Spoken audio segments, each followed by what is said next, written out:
انگیٹھی میں عود اور لبان سلگتا رہتا۔ یہ درس حدیث دیتے ہوئے، درس حدیث میں حدیث پاک کا ادب تھا۔ حدیث پاک کیا تھی؟ وہ حضور صلی اللہ علیہ وسلم کی زبان سے نکلے الفاظ، ان الفاظ کو بیان کرنے میں اتنا ادب و احترام اور تعظیم اور اہتمام کے ساتھ جو وہ حدیث کو بیان کیا کرتے تھے۔ حدیث کا ادب اتنا تھا دل میں کہ حضرت عبداللہ بن مبارک رحمت اللہ علیہ فرماتے ہیں کہ حضرت اسنا ابو عبداللہ امام مالک رضی اللہ تعالیٰ عنہ درس حدیث دے رہے تھے کہ بچھو نے آپ کو 16 مرتبہ ڈنک مارے، درد کی شدت سے چہرہ مبارک زرد یعنی پیلا پڑ گیا۔ بچھو ڈنک مار رہا ہے، اب غور کریں مدنی چینل کے ناظرین، ایک بار نہیں 16 مرتبہ بچھو نے ڈنک مارا ہے، چہرے کا رنگ پیلا پڑ گیا، مگر درس حدیث جاری رکھا اور پہلو تک نہ بدلا۔ جب درس ختم ہوا، لوگ چلے گئے تو حضرت عبداللہ بن مبارک کہتے ہیں میں نے پوچھا اے ابو عبداللہ آج میں نے آپ میں ایک عجیب بات دیکھی۔ آپ رحمت اللہ علیہ نے فرمایا ہاں، مگر میں نے حدیث رسول کی تعظیم کی بنا پر صبر کیا، ایسا گما دے ان کی ولا میں خدا ہمیں ڈھونڈا کرے پر اپنی خبر کو خبر نہ ہو۔ ایسے درس حدیث کا ادب اور احترام تھا دل میں۔ 16 مرتبہ بچھو نے ڈنک مارا ہے مگر پہلو بھی نہیں بدلا، ڈنک کے زہر کی اثر کی وجہ سے چہرے کا رنگ بدل گیا، پیلا پڑ گیا، مگر حدیث کی تعظیم کی بنا پر یہ صبر کیا۔ اور عاشق مدینہ تھے امام مالک، عاشق رسول تھے امام مالک رحمت اللہ علیہ نے فن حدیث کی باقاعدہ مرتب کتاب سب سے پہلے مرتب فرمائی، جو کہ موطا امام مالک کے نام سے مشہور ہے۔ آپ خلوص کے پیکر تھے، اور شیخ محمد عبد الباقی زرکانی نقل کرتے کہ امام مالک جب موطا کی تصنیف سے فارغ ہوئے تو انہوں نے اپنا اخلاص ثابت کرنے کے لیے اس کے مسودے کے تمام اوراق یعنی پیپرز پانی میں ڈال دیے اور فرمایا اگر ان میں سے ایک ورق بھی بھیگ گیا تو مجھے اس کی کوئی حاجت نہیں۔ اللہ اللہ اللہ۔ لیکن یہ امام مالک کے صدق کے نیت اور اخلاص کا ثمرہ تھا کہ ایک ورق بھی نہ بھیگا، احادیث کے اوراق پانی میں ڈال دیے، ورق نہیں بھیگا۔ بنا دے مجھ کو الہی خلوص کا پیکر، قریب آئے نہ میرے کبھی ریا یا رب، آمین۔ مدنی چینل کے ناظرین، یہ عشق کی باتیں سن کر کیا ہمارے اندر بھی یہ عشق کا جذبہ بڑھے گا؟ قرآن پاک کا ادب کرنا، احادیث مبارکہ کا ادب کرنا، ذکر رسول صلی اللہ علیہ وسلم کا ادب کرنا، ان کے شہر کا ادب کرنا، کیونکہ جس سے محبت ہوتی ہے اس سے نسبت والی ہر شے پیاری ہو جاتی ہے۔ امام مالک سے کسی نے آپ کے استاد سیدنا ایوب کے بارے میں پوچھا تو آپ نے فرمایا میں جن حضرات سے احادیث مبارکہ روایت کرتا ہوں وہ ان سب میں افضل ہے۔ میں نے انہیں 2 مرتبہ سفر حج میں دیکھا کہ جب ان کے سامنے نبی کریم صلی اللہ علیہ وآلہ وسلم کا ذکر انور ہوتا تو وہ اتنا روتے کہ مجھے ان پر رحم آنے لگتا۔ جب میں نے تعظیم مصطفیٰ اور عشق رسول کا یہ عالم دیکھا تو متاثر ہو کر ان سے حدیث روایت کرنا شروع کی۔ یاد نبی پاک میں روئے جو عمر بھر، مولا مجھے تلاش اسی چشم تر کی ہے۔ یعنی یہ متاثر کیسے ہوئے کہ سفر حج میں ان کو دیکھا تھا، اور کیا ان کو دیکھا تھا کہ حضور صلی اللہ علیہ وسلم کے ذکر پر وہ اتنا روتے، اور تعظیم مصطفیٰ اور عشق رسول کو دیکھ کر ان سے حدیث روایت کرنا شروع کی۔ حدیث کس سے سننی ہے؟ علم کس سے سیکھنا ہے؟ صحبت کس کی اختیار کرنی ہے؟ ہم بھی اس کا جائزہ لینا کہ ہم نے کیسے اپنے کرائیٹیریاز بنائے ہوئے ہیں۔ ہر ایک سے کچھ لینے کا ذہن نہیں ہونا چاہیے، کون کیا دے دے۔ دیکھیں تو اسی تعظیم مصطفیٰ صلی اللہ علیہ وسلم میں عشق رسول کے سانچے میں تو جب وہ ڈھال کے دیکھیں، عشق رسول کے سانچے میں تو پرکھ کے دیکھیں کہ کیا اس بندے میں عشق رسول ہے، کیا حضور نبی کریم صلی اللہ علیہ وسلم کا ادب و احترام، تعظیم، ان کے سارے صحابہ کا ادب، اہل بیت کا ادب، اولیاء کا ادب، قرآن پاک کا ادب کرنے والا ہے۔ تو حضرت امام مالک رحمت اللہ تعالی نے سبب یہ بیان کیا تھا ان سے متاثر ہونے کا۔ اور امام مالک کے سامنے کسی نے کہہ دیا کہ مدینے کی مٹی خراب ہے، یہ سن کر آپ نے فتویٰ دیا کہ اس گستاخ کو 30 درے لگائے جائیں اور قید میں ڈال دیا جائے۔ جس خاک پہ رکھتے تھے قدم سید عالم، اس خاک پہ قرباں دل شیدا ہے ہمارا۔ مدینے کی مٹی کی بھی توہین امام مالک رحمت اللہ علیہ برداشت نہیں کرتے تھے، اور عشق کا یہ عالم تھا کہ امام مالک رحمت اللہ علیہ نے تعظیم خاک مدینہ کی خاطر مدینہ منورہ میں کبھی بھی قضائے حاجت نہیں کی، اس کے لیے ہمیشہ حرم مدینہ سے باہر تشریف لے جاتے تھے، البتہ حالت مرض میں مجبور تھے۔ اے خاک مدینہ تو ہی بتا کس طرح پاؤں رکھوں یہاں، تو خاک کے پاس سرکار کی ہے آنکھوں سے لگائی جاتی ہے۔ یہ عشق والوں کی باتیں ہیں، یہ عشق کی باتیں ہیں۔ یہ امام مالک رحمت اللہ علیہ مسجد نبوی شریف میں گفتگو کے دوران خلیفہ ابو جعفر کی آواز کو بلند ہوتے جب آپ نے سنا تو آپ نے اس سے فرمایا خلیفہ اس مسجد میں آواز بلند مت کر، اللہ پاک نے بارگاہ رسالت میں آوازیں دھیمی رکھنے والوں کی تعریف فرمائی ہے۔ چنانچہ پارہ 26 سورۃ الحجرات کی 3 آیت مبارکہ میں فرمایا ان الذین یغضون اصواتهم عند رسول اللہ اولئک الذین امتحن اللہ قلوبهم للتقوی لہم مغفرۃ واجر عظیم۔ بے شک وہ جو اپنی آوازیں پست کرتے ہیں رسول اللہ کے پاس، وہ ہیں جن کا دل اللہ نے پرہیزگاری کے لیے پرکھ لیا ہے، ان کے لیے بخشش اور بڑا ثواب ہے۔ پھر آپ نے فرمایا کہ جبکہ آوازیں بلند کرنے والوں کی ان الفاظ میں مذمت بیان فرمائی ہے، اسی سورت کی 4 آیت کریمہ میں ہے ان الذین ینادونک من وراء الحجرات اکثرهم لا یعقلون، بے شک وہ جو تمہیں حجروں کے باہر سے پکارتے ہیں ان میں اکثر بے عقل ہیں۔ پھر آپ نے فرمایا تاجدار مدینہ صلی اللہ علیہ وسلم کی عزت و حرمت یقیناً آج بھی اسی طرح ہے جس طرح حیات ظاہری میں تھی۔ امام مالک کی اس گفتگو سے ابو جعفر خلیفہ خاموش ہو گیا۔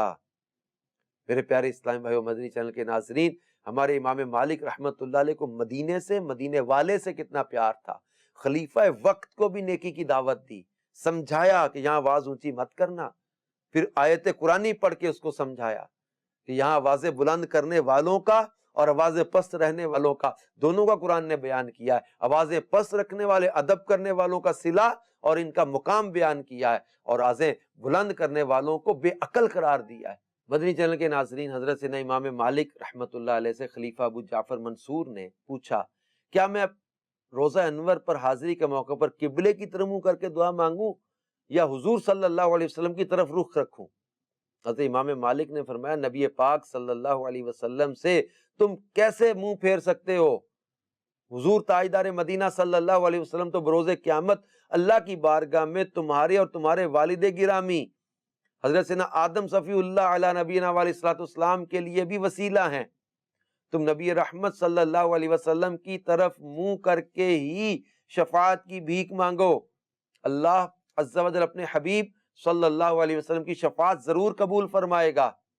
اللہ رب العباد عز و جل خود ہی ارشاد فرماتا ہے وَلَوْ أَنَّهُمْ إِذ ظَّلَمُوا أَنفُسَهُمْ جَاءُوكَ فَاسْتَغْفَرُوا اللَّهَ وَاسْتَغْفَرَ لَهُمُ الرَّسُولُ لَوَجَدُوا اللَّهَ تَوَّابًا رَحِيمًا، اور اگر جب وہ اپنی جانوں پر ظلم کریں تو اے محبوب تمہارے حضور حاضر ہوں اور پھر اللہ سے معافی چاہیں اور رسول ان کی شفاعت فرمائے تو ضرور اللہ کو بہت توبہ قبول کرنے والا مہربان پائیں۔ مدنی چینل کے ناظرین، عشق والوں کی باتیں بھی نرالی ہوتی ہیں کہ حضرت عبداللہ بن عمر رضی اللہ تعالیٰ عنہ سے روایت ہے، فرماتے کہ رسول اللہ صلی اللہ علیہ وآلہ وسلم نے ارشاد فرمایا من استطاع ان یموت بالمدینہ فلیمت بہا فانی اشفع لمن یموت بہا، یعنی جو مدینے میں مر سکے تو وہ وہیں مرے کیونکہ میں مدینے میں مرنے والوں کی شفاعت کروں گا۔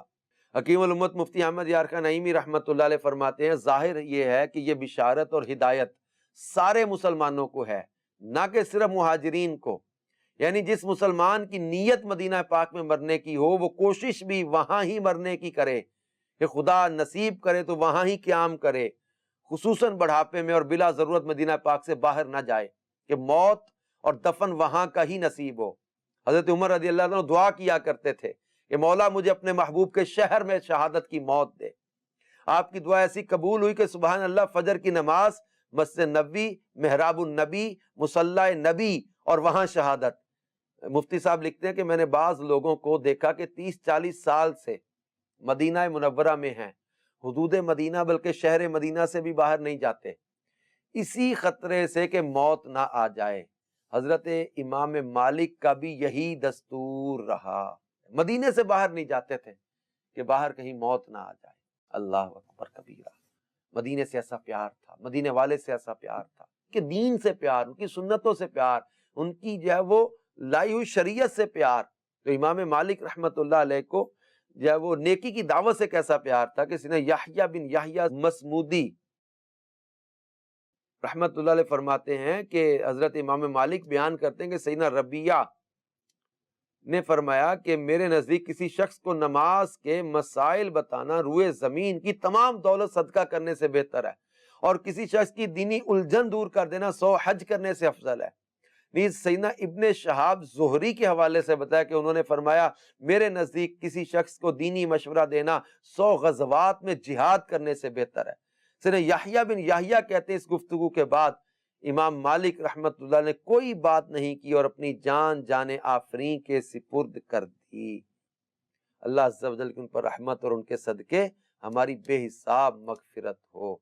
تو مدنی چینل کے ناظرین، ہمارے امام مالک رحمت اللہ تعالی علیہ کا عشق آپ نے دیکھا، ان کے عشق کی باتیں سنی، اور پھر امام مالک رحمت اللہ علیہ کی جو تمنا تھی مدینے میں ہی مجھے موت نصیب ہو، تو امام مالک کی وفات کے بارے میں 179 ہجری میں ماہ صفر یا ربیع الاول شریف کی 10، 11 یا 14 تاریخ کو مدینہ المنورہ زادہ اللہ شرفا و تعظیما میں وفات ہوئی، اور پھر آپ کو جنت البقیع میں مدفن نصیب ہوا۔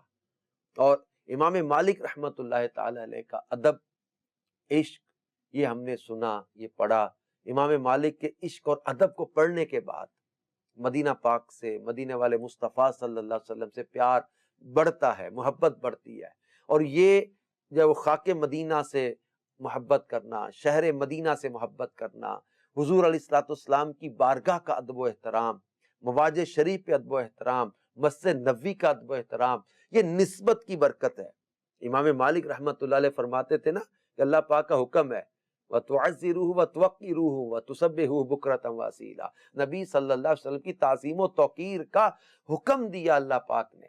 تو یہ ادب و تعظیم اسی حکم کی وجہ سے ہے کہ اللہ نے ہمیں حکم دیا کہ حضور نبی کریم صلی اللہ علیہ وسلم کا ادب بھی کریں، ان کی تعظیم و توقیر کریں۔